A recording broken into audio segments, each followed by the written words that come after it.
Honeybees are extremely important to the environment because they are great pollinators. Which is why it is extremely important to be responsible while harnessing honey. The best time to harness honey is in the month of April.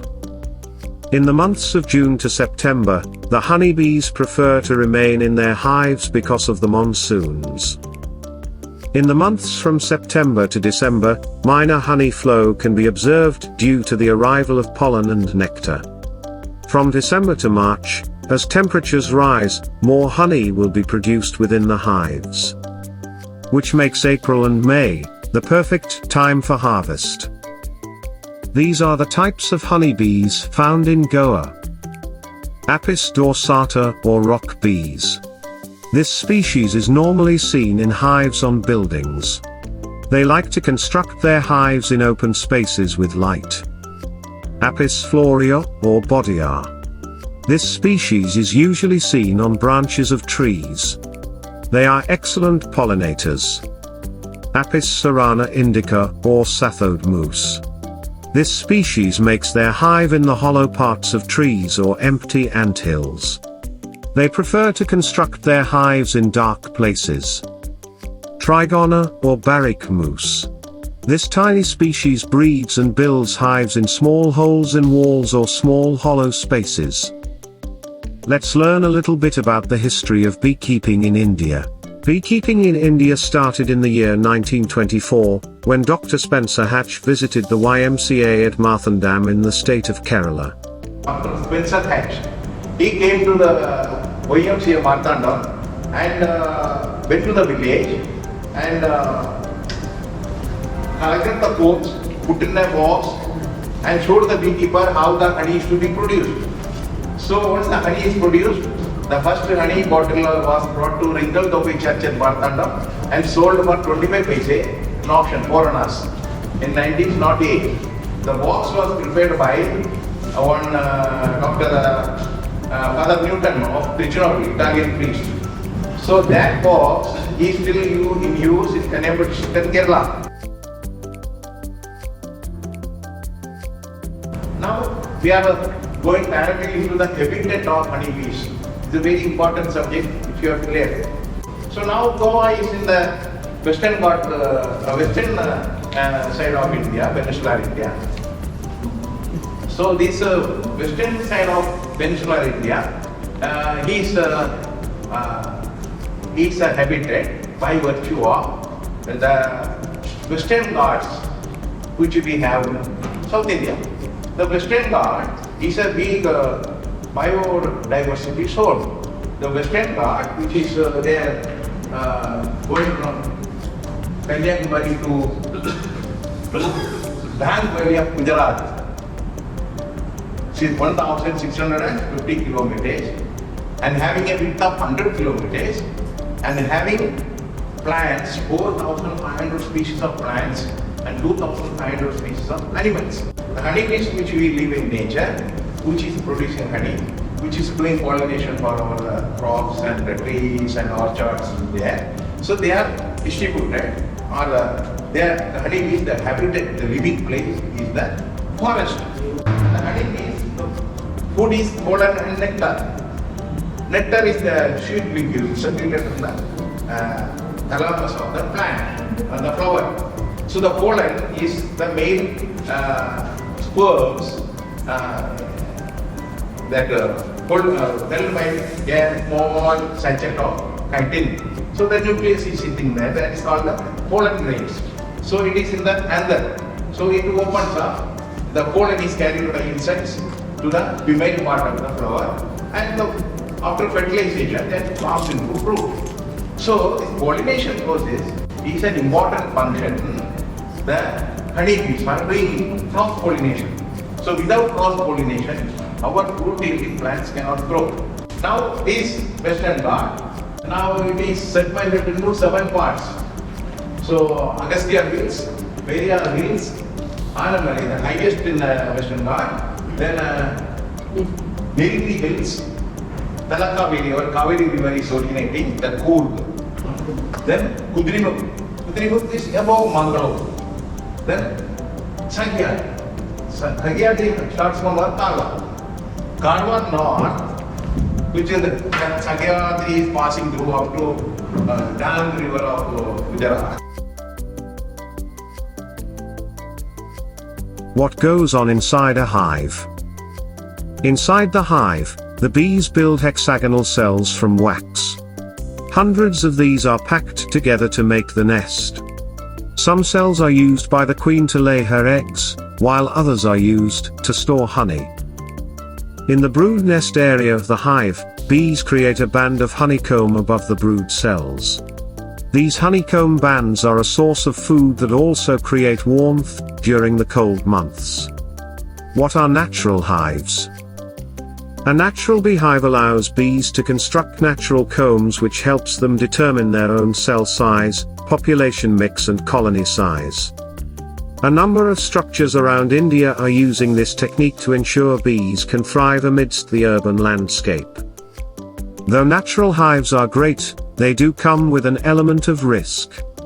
Which is why a bee box is so essential. Most beehives consist of 5 to 10 distinct combs that are parallel and hanging off the top. This very structure is recreated by using frames in bee boxes. Over time, as multiple cycles of pupae are generated, the honeycombs start turning black. This causes bees to abandon their hives. But by cleaning out these blackened combs, honeybees rebuild their combs. They also multiply in great numbers and require more space to thrive. Which is why, beekeepers need to install 4 bee boxes to begin their beekeeping journey. Understanding how bees reciprocate to seasonal changes is an important part of finding success as a beekeeper. Even if you take a few wrong turns, don't worry, you are still doing your bit in helping raise the bee population.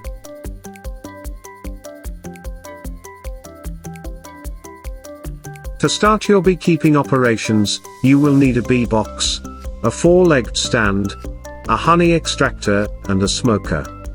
Before you purchase your bee box, make sure that you check it thoroughly. Be certain your purchase is made from a trusted source. Ensure that the hive has a healthy egg-laying queen by looking for eggs or pupae. Check if the box is provisioned with rain protection. Without it, your colony may have a high rate of larval death. Larval death can also occur because of local diseases. You can check for dead larvae by opening the bottom board. Above the bottom board lies the entrance reducer, a small wooden block which reduces the size of entrance and manages ventilation. Above that is the deep super, where bees raise their young and first store their honey. Super is a term that refers to bee boxes stacked on top of the bottom board. Within the deep super lie the deep frames which can be moved around. Above the deep frame lies the queen excluder, which ensures the queen does not lay eggs in the shallow super that lies above it. The shallow super is lesser in height than the deep super and holds most of the harvestable honey in its shallow frames. Above the shallow super lies the inner cover and above it lies the outer cover or the roof which protects the hive from the elements.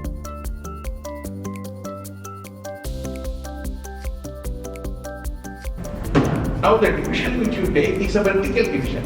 Here 8 combs are here. So take 1 combs. Okay, 1, 2, 3, 4. Put in another hive. That means you require the second hive immediately. When you are bringing the beehive with bees, you have to bring the second box also with you. You have to bring super also with you. So 1 box becomes 2. If you have got place for a 500 meters away, go and keep it there. And now this 4 frames from here goes to the other hive. 4 frames remaining here. One is having queen, one is not having queen. They will create a queen because probe is there. New queen will come and in 30 days the new queen starts laying eggs. Now there are 2 supers. This you do only when you have 2 supers above them. Okay? Now you are dividing a colony at this stage. Definitely after December, if the colony is good, they will climb into 2 supers. Why? You are removing all the old combs one by one and cutting and resetting here. So you achieve a 2 super colony before division. Now, post-monsoon period, the combs in the upper chambers can be slightly blackish. The blackish combs, you remove it. But always, this addition is, say, 10 days gap. So take one comb from here, hold the comb from the side. The comb renewal process I will teach you. So this is called a vertically divided colony. So this colony will be successful. It will not give you trouble, worry. In nature, when we see the motif, it is not movable. There it becomes black, the comb, over a period of time. Because of hygroscopy in nature, it absorbs moisture. But here, the combs becoming old by blackening, we are removing one by one. All we cannot remove at a time. What will happen? You cut all the combs at a time. Bees will abandon. Because they think their house is demolished, destroyed, their animals are destroyed. They don't stay. The moment you cut the comb of a honey bee colony, and the colony goes away. Any hive. So this is the vertical division. The number of bees going out, suppose the colony is divided into two combs. What will happen? The number of male bees to take care of the queen will be less. The number of male bees to secrete wax will the new combs will be less. The number of bees going out to bring pollen and nectar will be less. So when we bring a colony, you bring it in a good strength. So to have lot of workers to go out and come, lot of workers to take care of the queen and to build new combs, and to keep the bottom board clean. So the lower the strength, it is a liability for you. You may lose your hive. And next moth will attack, the enemy moth will attack any time. So if the colony which is in full strength, covering all the combs, the bees won't go away. Definitely it won't go away. Things to remember when you get a colony to your farm. Do your research before you make your purchase. Ensure that the person you buy the colony from is trustworthy. Transport the colony only at night.